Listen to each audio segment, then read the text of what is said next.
Trong các video trước, Gamer đã điểm qua khía cạnh trò chơi điện tử của các thương hiệu Super Sentai và Garo. Cái tên tiếp theo trong danh sách, tất nhiên rồi, thiếu sao được mấy cái thằng dân tổ đeo mặt nạ. Bandai thì vẫn cứ là Bandai, làm game chuyển thể cho Kamen Rider rất mì ăn liền. Nhai thì cũng được, nhưng không tốt cho sức khỏe. Trong danh sách dài dằng dặc các game chuyển thể ăn liền, toàn là đối kháng với Arena Fighter. Có một thứ khác biệt hoàn toàn, đó là sự kết hợp kỳ lạ giữa Kamen Rider và Resident Evil. Vậy sự kết hợp động lạ giữa bún đậu và mayonnaise này sẽ tòi ra hương vị như thế nào? Nó nặng mùi khắm của mắm tôm hay cái vị ngậy ngậy béo béo của mayonnaise? Hãy cùng Hải Quỳ và Gamer vọc vạch trong video ngày hôm nay anh em nhé.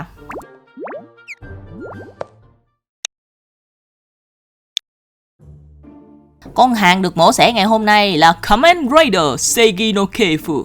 Tạm dịch là dòng dõi chính nghĩa, nghe khá sến nên bạn có thể gọi nó là phá hệ công lý cũng được. Chuyển thể game trong tay Bandai luôn là một kèo thối, và đơn vị bị dí vô cái kèo thối này là Studio Caviar. Nếu anh em đủ nerd và đủ boomer thì sẽ nhận ra họ chính là đội ngũ đứng sau hai quả bom nổ ngầm gồm Dragon God, Nier Replicant và Nier Gestalt. Được Bandai phát hành độc quyền cho PlayStation 2 ở Nhật vào năm 2003, nên là tất nhiên rồi, mẻo có tiếng Anh, nhưng không sao hết. Chúng ta vẫn có thể lên mạng mày mò mấy cái hướng dẫn trên game FAQ hay GameFAQs, hoặc dùng Google dịch. Ông nào sẵn sàng đầu tư thì donate cho team dịch thuật bắt đầu từ chữ R. Họ sẽ dùng kinh nghiệm 300 năm nhập prom để dịch con game này cho bạn. Mà chỗ anh em khuyên thật, chơi chay tiếng Nhật đi, vì bạn vẫn sẽ qua mạng một cách thuận lợi thôi. Nội dung game xoay quanh màn crossover giữa 5 Kamen Rider cổ điển: Kamen Rider Ichigo, Nigo, V3, Black và Agito. 5 anh em siêu dân tổ sẽ hợp sức đánh bại tổ chức Shocker, cùng chùm cuối EVO-ai thông qua hình thức du hành thời gian giữa 4 kỷ nguyên khác nhau.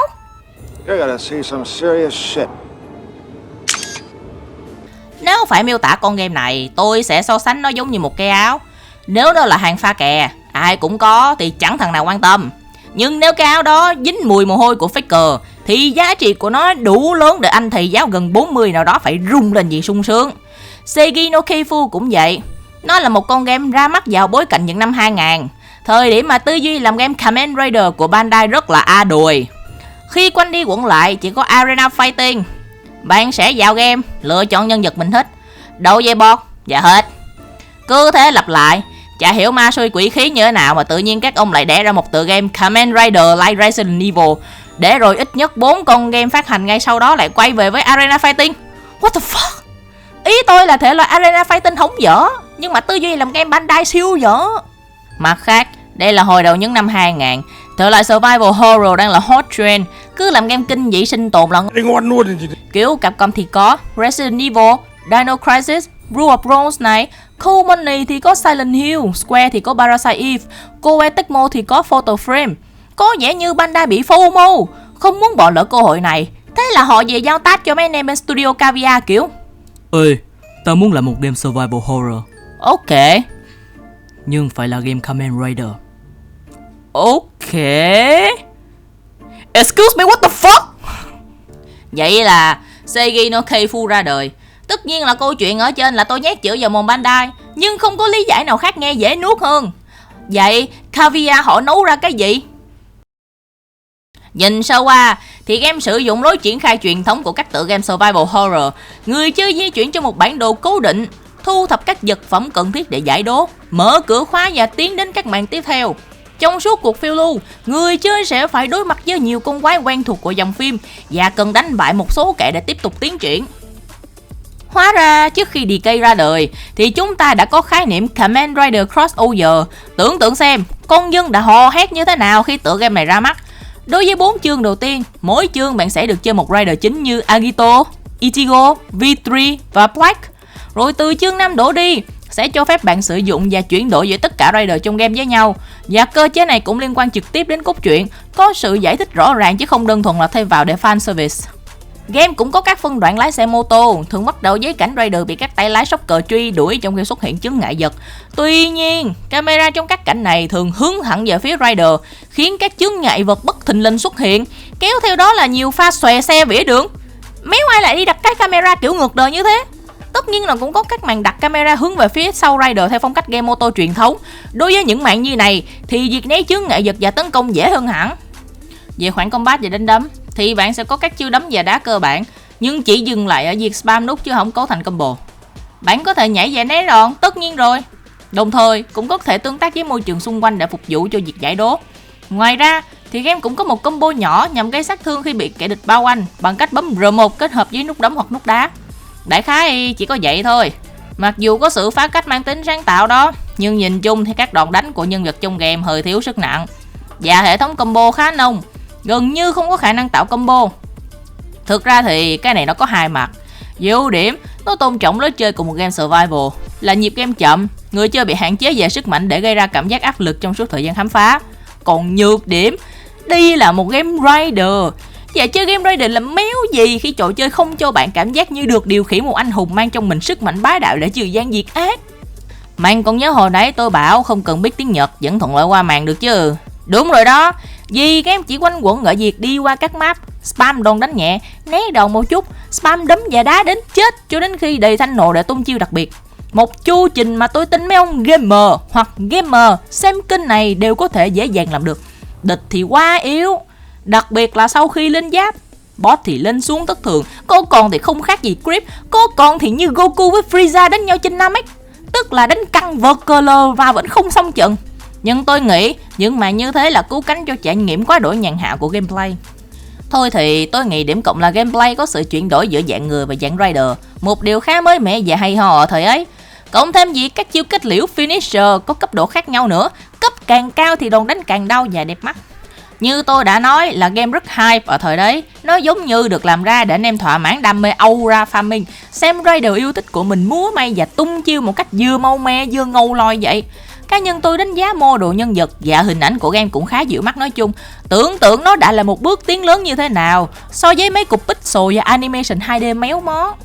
Tuy nhiên, gameplay vẫn sẽ có nhược điểm. Ngoại trừ hệ thống combat mà tôi vừa sấy bên trên thì còn có một số hạn chế như đấu trường khá trống trải, đặc biệt là chuyển góc camera phải chờ load lâu và color do debug giới hạn phần cứng. Cái map đã bé tí mà phải chuyển cảnh nhiều. Mà đôi khi điều khiển cũng bị buồn nên là nhân vật sẽ không được đi đúng hướng như chúng ta mong muốn hen. Nhớ nhé các bạn, cái gì tồn tại xuyên suốt thì đó là tính năng chứ không phải lỗi. Một điểm sáng khác tôi buộc phải nhắc đến chính là mô típ crossover giữa các rider. Game đã tận dụng rất tốt yếu tố này từ gameplay cho đến cốt truyện, nên tôi sẽ nhắc vấn đề này ở cả hai phần. Chứ không phải mang mát crossover rồi chả tương tác gì với nhau đâu nha, cái con Chu Sentai Super Battle kia. Cảnh báo spoiler. Sau đây tôi xin phép lề nhẹ một chút về cái cốt truyện để mọi người thấy cái màn crossover này liên kết chặt chẽ với nhau như thế nào, chứ không phải như thằng DK 31 tập mất tích tập 32. Vào tháng 11 năm 1972, Kamen Rider Ichigo xuất hiện tại một mỏ đá, đánh bại một số soccer combatment và gặp phải Dokuganda, một sinh vật ác độc từng thuộc tổ chức soccer. Nhưng giờ, thằng cha này phục vụ một thế lực khác đến từ thế giới bóng tối, được tái sinh với sức mạnh hắc ám. Cùng lúc đó, dòng thời gian đang bị đe dọa bởi các kế hoạch xấu xa của những kẻ phản diện dược không thời gian, đặt ra mối nguy hiểm lớn cho các anh dân tổ mặt nạ trong tương lai. Năm 2004, Kamen Rider Agito cảm nhận được sức mạnh lạ của Unknown và đến một nhà máy điện, nơi anh bị soccer combatment chặn đường xin tiền bảo kê. Trên hành trình, Agito phải vượt qua hàng loạt thử thách, đánh bại Semi Minga và Kamikiri Kid, giải cứu các công nhân bị soccer chi phối và phát hiện một cỗ máy bí ẩn ghi các mốc thời gian 1972, 1974, 1988 và 2004.